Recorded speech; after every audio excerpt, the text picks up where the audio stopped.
The 21st century has brought us many wonderful new possibilities for human relationships. With the press of a button, we can send a message to someone on the other side of the world, and they will receive it in the same instant rather than waiting for weeks or months as in the past. Social media has given the word friend a whole new meaning. A friend used to mean something very special indeed. Now it can mean almost anything. Colleagues, former classmates whom you never liked much anyway, acquaintances, or even complete strangers who happen to be bored or curious enough to want to see everything about you. A friend is now even a verb. And there must be some thrill to friending someone or being friended merely by pushing a button. What a marvelous thing! I have always thought that friends should act more like verbs than like nouns, and that the verb should always be first person plural in the active voice and in the present tense. Inevitably, this transformation of language and mentality has also given us another new word, terrifying in its power to wound with the simple click of one finger. That is the new verb to unfriend.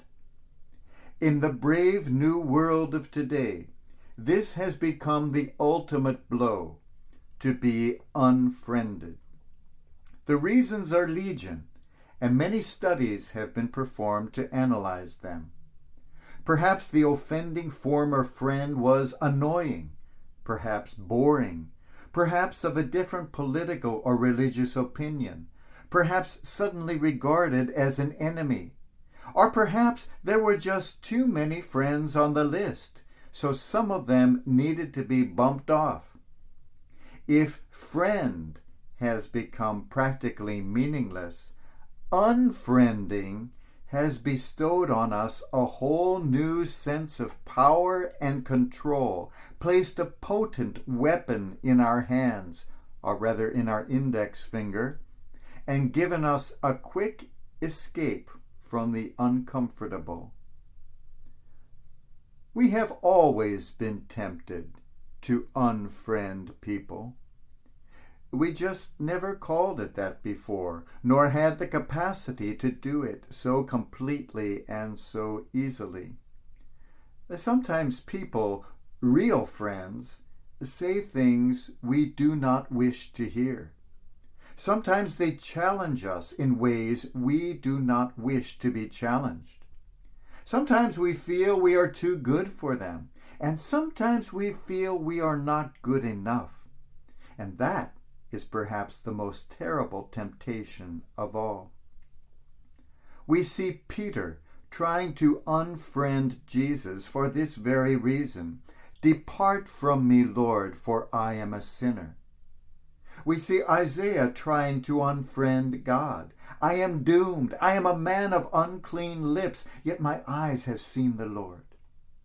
We see people refusing to take communion because they think they are not good enough. We see people refusing to serve because they think they are not good enough.